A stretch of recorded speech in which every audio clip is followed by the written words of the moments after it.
Movie की starting एक restaurant से होती है जहां रेमी नाम का एक आदमी एक पियानिस्ट की जॉब करता था।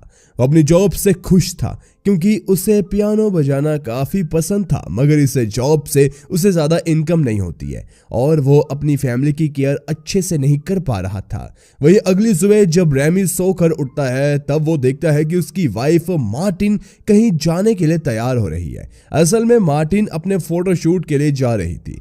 उसे रेडी होता हुआ देख रेमी उससे कहता है कि तुम आज मत जाओ क्योंकि हमने कई दिनों से साथ में टाइम स्पेंड नहीं करा है।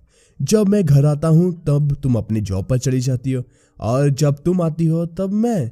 रेमी के इतने कहने के बाद मार्टिन नहीं रुकती क्योंकि उसकी फाइनेंशियल कंडीशन कुछ ज़्यादा अच्छी नहीं थी, बहुत ही खराब थी। उनके पास एक पुरानी कार भी थी लेकिन उसमें काफ़ी कम फ्यूल था, इसलिए मार्टिन रेमी से कुछ पैसे मांगती है ताकि वो कार में फ्यूल डलवा कर अपनी जॉब पर जा सके।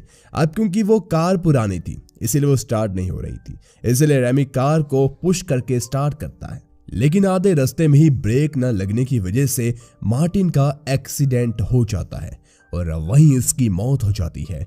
कुछ देर में वहां पुलिस और एम्बुलेंस सर्विस वाले आकर मार्टिन की बॉडी को ले जा रहे थे। तभी रेमी वहां आकर ये सब देख लेता है और इससे वो काफी डिप्रेस्ड हो चुका था। उसी शाम रेमी अपने घर में था, तभी उसकी 14 साल की स्टेप डॉटर मैरॉन स्कूल से वापस आती है और रेमी बस यही सोच रहा था कि वो उसकी मॉम की डेथ की खबर के बारे में उसे कैसे बताए। दरअसल मार्टिन ने 2 शादियां करी थी और पहले वाले हस्बैंड से ही उसे मैरॉन हुई थी, लेकिन जब मैरॉन छोटी थी तभी उसकी मॉम ने अपने हस्बैंड को डिवोर्स देकर रेमी से शादी कर ली। वहीं थोड़ी देर बाद रेमी को एक आइडिया आता है और वो एक पेपर पर मार्टिन की मौत के बारे में लिखकर कुछ सामान लेने के लिए जाने लगता है और जाते जाते वो मैरॉन से कहता है कि उसके लिए एक लेटर टेबल पर रखा हुआ है। इसके बाद रेमी जब वापस घर आता है तो मैरॉन उससे कहती है कि अगर तुम मजाक कर रहे हो तो मुझे यह मजाक बिल्कुल भी पसंद नहीं आया। फिर रेमी पूरी बात मैरॉन को बता देता है, जिसे सुनने के बाद दोनों एक दूसरे को गले लगाकर रोने लगते हैं। उसी रात रेमी मैरॉन के रियल डैड चार्ली के पास जाके उसे मार्टिन के बारे में बताता है। अब क्योंकि रेमी की फाइनेंशियल कंडीशन ठीक नहीं थी लेकिन चार्ली एक रिच आदमी था, इसलिए दोनों डिसाइड करते हैं कि मैरॉन चार्ली के पास उसके घर ही रहेगी। अगली सुबह चार्ली मैरॉन को लेकर अपने घर चला जाता है, जिसके बाद हम मार्टिन के फ्यूनरल का सीन देखते हैं जहां चार्ली, मैरॉन, रेमी और उसके कुछ दोस्त भी आए हुए थे। वहीं मैरॉन के चले जाने के बाद रेमी का कहीं मन नहीं लग रहा था, इसीलिए वो अपने दोस्तों के पास भी रहने के लिए जाता है, लेकिन वहां भी उसका मन नहीं लगता। इसीलिए एक दिन वो मैरॉन को कॉल करता है, लेकिन मैरॉन उससे नाराज थी, इसीलिए वो उससे बात नहीं करती। इसी वजह से रेमी का उसके काम में भी मन नहीं लगता, जिसके कारण रेस्टोरेंट का ऑनर उसे जॉब से निकाल देता है। इससे रेमी और भी ज्यादा डिप्रेस होकर अपने घर में बैठ गया था। तभी डोरबेल बजती है और दरवाजा खोलने पर रेमी देखता है कि मैरॉन अपना सामान लेकर वापस उसके घर आ गई है, लेकिन उसके आने के कुछ दिन बाद चार्ली भी वहां आ गया था। असल में मैरॉन चुपके से रेमी के घर आ गई थी, इसलिए चार्ली काफी गुस्से में था और वो मैरॉन को ले जाना चाहता था, लेकिन मैरॉन रेमी के घर में ही रहना चाहती थी और रेमी को भी यही पसंद है, इसलिए रेमी और चार्ली के बीच फाइट हो जाती है। लेकिन कुछ देर बाद दोनों शांत हो जाते हैं और चार्ली अपनी हार मान लेता है। वहीं उसके चले जाने के बाद रेमी को एहसास होता है कि उसने मैरॉन को अपने घर में रख तो लिया, लेकिन वो उसका खर्चा कैसे मैनेज करेगा, क्योंकि उसे तो जॉब से भी निकाल दिया गया और पहले से ही उसकी फाइनेंशियल कंडीशन खराब थी। ये बात वो मैरॉन को भी बताता है, जिस पर मैरॉन कहती है कि वो बेबी सिटिंग का जॉब कर लेगी और रेमी बच्चों को पियानो सिखा देगा, जिससे दोनों मिलकर अपना खर्चा उठा सकेंगे। कुछ दिन दोनों ऐसा ही करते हैं। मैरॉन दिन में अपनी पढ़ाई करती और रात में बेबी सिटिंग की जॉब, लेकिन एक दिन मैरॉन इसके कारण काफी रात को घर लौटती है, इसलिए रेमी उसे कहता है कि तुम्हें अपनी जॉब से ज्यादा ध्यान अपनी पढ़ाई पर देना होगा, क्योंकि इतनी रात को घर आने से तुम्हारी नींद पूरी नहीं होगी, जिससे तुम्हारी स्टडी में प्रॉब्लम तो आएगी। मैरॉन उसकी बात मान लेती है और जब वो अपने रूम में जा रही थी तब वो रेमी को एक अलग निगाहों से देखने लगती है। इससे रैमी समझ आता है कि वो उससे कुछ कहना चाहती है, इसीलिए वो उसे दोबारा अपने पास बुलाता है और रैमी के पूछने पर वो बताती है कि वो रैमी के साथ फिजिकली अट्रैक्टेड है। ये सुनते ही रैमी शॉक्ड रह जाता है और मैरॉन से कहता है कि तुम अभी बहुत छोटी हो, तो ऐसी बातों को छोड़कर अपनी पढ़ाई पर ध्यान दो। लेकिन मैरॉन अब पूरी तरह से रैमी के पीछे पड़ गई थी। वो उसे हर बार यही सब बोलती रहती थी। इतना ही नहीं, एक दिन रैमी अपने दोस्त से मिलने के बाद जब वापस घर आता है तब वो देखता है कि मैरॉन नेकेड होकर उसके बेड पर बैठी हुई है। उस रात भी रैमी किसी तरह उसे समझा देता है, लेकिन अगली रात वो बिना कुछ कहे ही रैमी के ऊपर आकर सो जाती है और कहती है कि उसे किसी एक्सपीरियंस आदमी के साथ इंटीमेट होना है। यह सुनकर रैमी फ्रस्ट्रेट हो चुका था, इसीलिए वो मैरॉन को बेड के नीचे धक्का मार के गिरा देता है। अगले सीन में हम देखते हैं कि रैमी और चार्ली मैरॉन की हेल्थ चेकअप के लिए एक क्लिनिक आए हुए थे, क्योंकि उसकी तबीयत थोड़ी सी खराब हो रखी थी। चेकअप के बाद डॉक्टर बताता है कि मैरॉन की बॉडी में खून की कमी है, इसीलिए वो अपनी डाइट ठीक करे। साथ ही वो सजेस्ट करता है कि मैरॉन को किसी हिली एरिया में जाकर कुछ टाइम स्पेंड करना चाहिए ताकि वो जल्दी रिकवरी कर सके। इसीलिए अगले दिन रैमी मैरॉन को स्टेशन तक छोड़ने जाता है। दरअसल चार्ली और मैरॉन ही वहां जा रहे थे। रैमी अपने घर ही रुकने वाला था। वही ट्रेन में सामान रखते वक्त मैरॉन रैमी को किस करने के लिए कह रही थी और इस बार रैमी अपना कंट्रोल खोकर मैरॉन को किस कर लेता है। वही रैमी के घर आते ही उसे उसका मकान मालिक का रेंट ना भरने की वजह से घर से निकाल देता है। फिर रैमी अपना सामान लेकर अपने दोस्त के घर चला जाता है। वहीं जब वो डिनर कर रहा था तब उसे मैरॉन की काफी याद आ रही थी, इसीलिए वो अगली सुबह अपने दोस्त की कार लेकर मैरॉन के अपार्टमेंट के पास से चला जाता है, जिसके बाद वो उसे कॉल करके नीचे बुलाता है और मैरॉन के आते ही दोनों कार में पैशनेटली किस करने लगते हैं।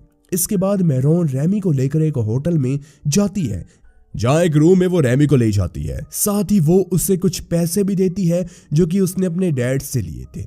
इन सब के बाद मैरॉन को लेट हो रहा था, इसीलिए वो वापस अपने अपार्टमेंट चली गई थी, लेकिन उसी शाम वो दोबारा वापस आ जाती है और रैमी को सोता देख नेकेड होकर उसके बगल में आकर लेट जाती है। तभी रैमी की आंख खुल जाती है और वो भी मैरॉन को न्यूड देखकर कंट्रोल नहीं कर पाता, जिसके बाद दोनों एक दूसरे के साथ इंटीमेट हो जाते हैं।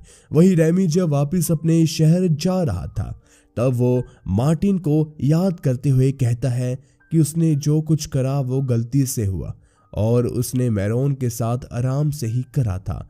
मैरॉन को काफी तकलीफ नहीं हुई, इसके बावजूद वो आगे से ऐसा कुछ नहीं करेगा। इसके कुछ दिन बाद मैरॉन वापस अपने शहर आ गई थी, इसलिए रैमी उसे लेने के लिए स्टेशन जाता है।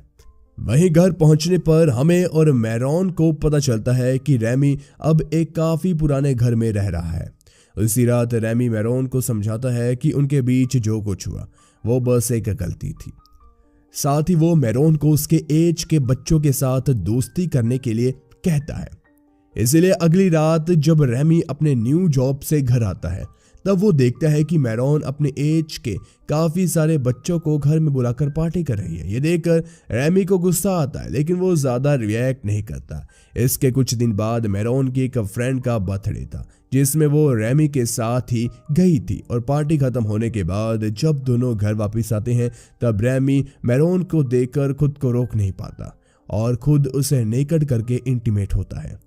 उसी रात दोनों एक साथ ही नेकेड सो जाते हैं और सुबह जब वो सो ही रहे थे तभी चार्ली उनके घर आ जाता है। वो काफी देर तक डोरबेल बजाता है और क्योंकि रैमी को पता नहीं था कि दरवाजे पर कौन है, इसीलिए वो बिना कुछ सोचे ही दरवाजा खोलने चला जाता है। वहीं दरवाजे पर चार्ली को देखकर वो हैरान हो गया था। तभी चार्ली मैरॉन के बारे में पूछता है कि वो कहाँ है। तब रैमी झूठ बोल देता है कि वो स्कूल गई है, लेकिन इसके कुछ देर में ही मैरॉन कमरे से बाहर निकलती है। उसे भी कुछ नहीं पता था कि घर में कौन है, इसीलिए वो कैसे भी कपड़ों में बाहर आ जाती है। इस बात पर चार्ली फिलहाल तो ज्यादा ध्यान नहीं देता और मैरॉन से कुछ बातें करके जाने लगता है।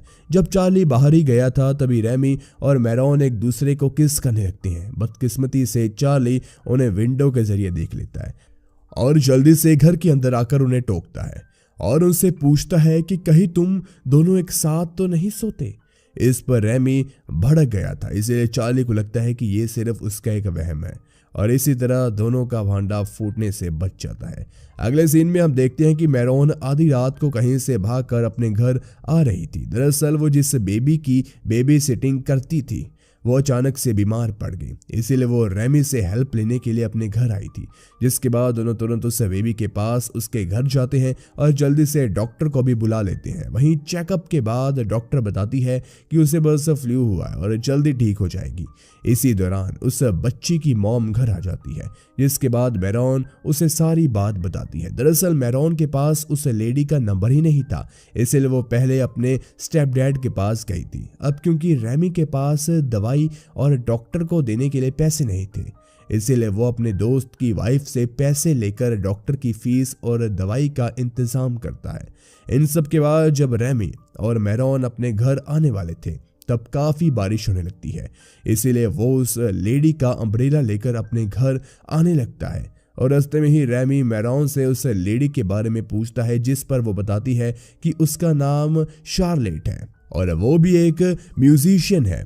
असल में रेमी को वो पसंद आ गई थी, इसीलिए अगले दिन जब शार्लेट पियानो प्रैक्टिस कर रही थी तब रेमी उसके घर चला जाता है, जिसके बाद दोनों कुछ बातें करते हैं। घर जाकर रेमी मैरोन के साथ इंटीमेट होता है, जिसके बाद रेमी उसे बताता है कि उसे शार्लेट काफी ज्यादा पसंद है। ये सुनकर मैरोन रोने लगती है। वहीं अगले सीन में हम एक कॉन्सर्ट का सीन देखते हैं जहां शार्लेट परफॉर्म कर रही थी, वहीं रेमी और मैरोन भी थे और कॉन्सर्ट के खत्म होते ही रेमी मैरोन से कहता है कि वो अब शार्लेट के साथ ही आगे की लाइफ बिताएगा। इससे मैरोन मान तो जाती है, लेकिन एक शर्त पर, और वो ये थी कि मैरोन जब चाहे रेमी के साथ इंटीमेट हो सकती है।